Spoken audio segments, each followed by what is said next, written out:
How's everybody doing? It's your boy Yuli from Valor Defense Depot, Southwest Oklahoma's premier gun shop. And today, one of the things we're doing here is we're going to change out some gun sights. We offer armor services here at Valor Defense Depot, and I want to be sure to give much respect to all my gunsmiths out there.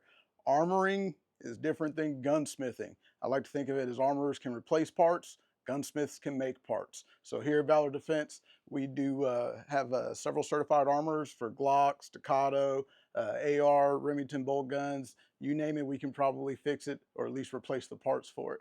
So what we have today, a slide has come in from one of our customers, and reading the sheet says they're going to take off the original Glock sights. They're going to add some Ameriglow sights to their weapon. Now, why would you want to add different sights? Well, a whole host of reasons. You may want suppressor height sights because you decide to add an optic. You may just not like the sights that came on the gun, or you may want to upgrade to night sights. So there's plenty of reasons why you would want to change out your sights, and it's a fairly simple procedure if you have the right tools. And that's what we provide for all of our customers, the right tools to get the job done right and correctly. So what we're going to do today, we've taken in the slide.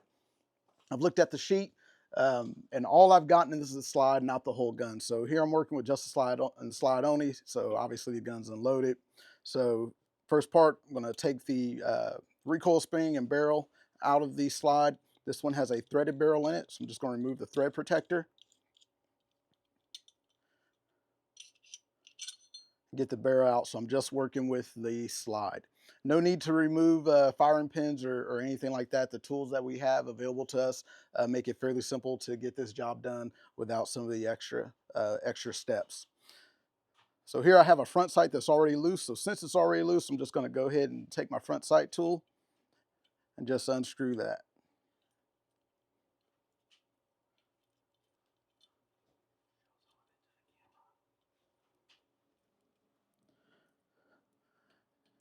This little screw just sits inside the front sight in a pre-cut out hole, and then my front sight's going to come off. Now, one thing I like to do once I get the front sight out is take the screw that came with it and put it back in here, just so I don't lose it in case for whatever reason I want to go back to those original sights.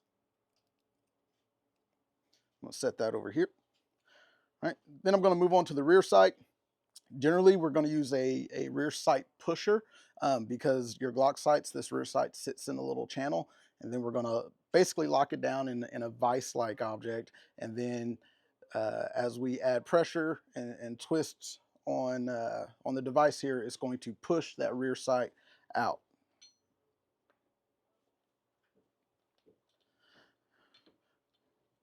We have several sight pushers here. This one is real Avid. We have really grown fond of their stuff. They make the job simple and easy to do.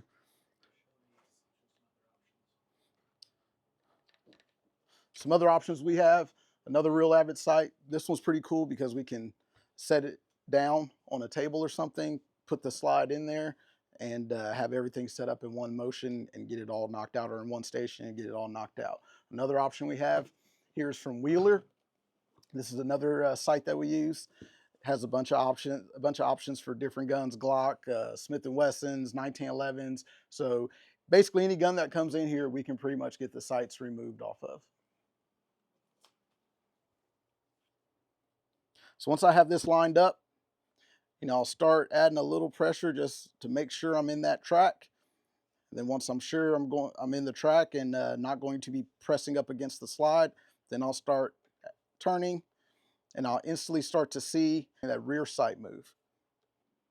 When I start to feel the handle get loose, I know I'm getting pretty close, and right there I can just pull it the rest of the way out. So now I'm just going to back my tool back out of there, out of the channel where the rear sight sits. Relieve the tension that's holding it all in place. Remove the slide. Now I'm good to go. And I have a slide that has the rear sight and the front sight removed, and we can add to whatever sights the customer is wanting to put on. I'll set that aside. Then we'll grab my package of my new sights. These are Ameriglows, and there's all sorts of rear sights out there: Ameriglow, Trigicon, just you name it, somebody's probably making a rear sight for it. So now we're going to grab the new front sight, As you can see, it's set up pretty much the same way as the old front sight was, just a screw. Let's take my front sight tool, remove the screw. Cool thing about this front sight tool is magnetic, so while I'm still cautious, I'm a little less worried about dropping the screw and losing it. Now, one thing I like to do, and not really necessary, is just cheap insurance. I like to add a little minute dab, just a little dab of blue Loctite. And how I do it is I take, we keep cardboard and paper towels and things like that on our workbench. I'll take just a little dollop, put it on the workbench on something that we're going to throw away later. I'll take that front sight right on the threads and just dip it in there. Now, there's no rotational force that I know of that's going to be on this screw. So like I said, it's probably not necessary, but it just makes me feel a little bit better about putting a little Loctite in there. All right. So once I get my Loctite on the screw, and then once I get my front sight, I'm going to set it in the hole. Now it's only going to go one way. I can kind of look at it and tell. And while we're talking about this front sight, we'll take a look at it.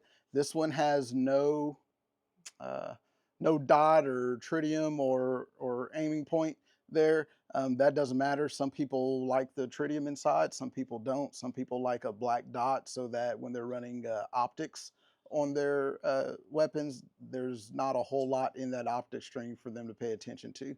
They're not worried about looking, for the dot, or which they should be looking at the target, but they're not worried about seeing the dot and the night sights as well. So a lot of people choose to go just a straight black front sight, which is fine. So once I get that placed in there, oriented into the correct direction, I'm going to place my screw into the hole and then start threading it into place.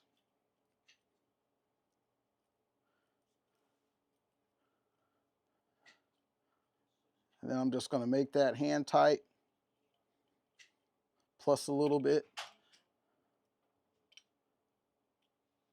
And when it stops, I'm going to stop. So once I got that in there, check, make sure it's good to go. If I got no movement, then it's solid. So now our front sight's complete. Next, I'm going to get our rear sight. And generally, the U, if it's not marked with some sort of, tritium or anything like that, that makes it obvious to see which direction it goes, generally the U down, right, or towards the shooter is how this is going to go.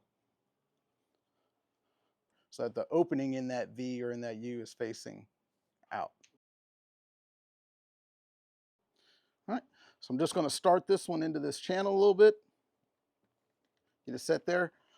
I'm going from left to right. I'm sorry, from right to left. I started in the right, so I'm going to go from right to left. So I'm going to back my tool all the way out. So as I slide this on, it's not interfering.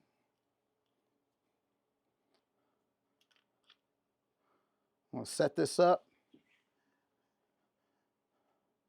onto my tool and make sure I got it lined up in the dovetail. And then, moving on me a little bit.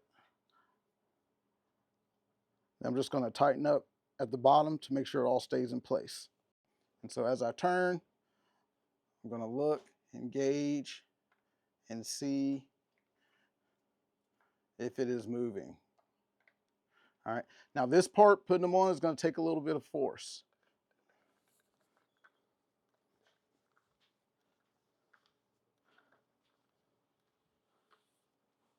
We're just going to keep going as that slides in there. And it's good that it takes a little bit of force because we don't want it to be all loose in there. So, all right. So once I get it a pretty good way in there, now I'm going to start checking. I can see from right here that I still got a little bit to go. That gets a little harder to tell as you get closer to center. And so once I get closer to center, I'm going to back this off a little bit, loosen it up, pull it off, and then I'm going to take a look. All right. And what I'm looking for is how much space I have on each side of this rear sight. Okay, so it looks like I have a little more space on this side than the left side. So I'm going to move this back to the right just a little bit. Okay, now the shooter, when he goes out and shoots this, if these need to be adjusted, that's probably going to be the time. So I don't need to be perfect right here. I just need to be very, very close to center. And then when the shooter or the owner goes out and shoots their gun, if they need to adjust it based on where their rounds are impacting, then they can do that there. All right. Now, as I start exerting some force on here and pressure and moving this, I'm probably only going to give it a half turn, maybe to a whole turn, and then I'm going to check it again because it's not going to take much.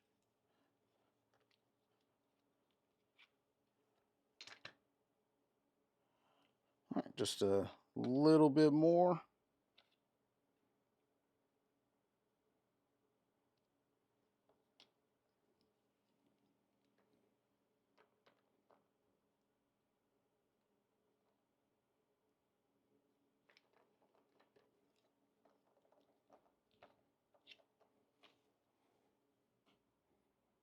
All right, there we go. Now we're pretty much centered up. All right, and again, just looking to make sure I'm as close as I can possibly be with my uncalibrated eyes on the left and right. Once we get that centered up, we're going to check, make sure it looks centered up as well here.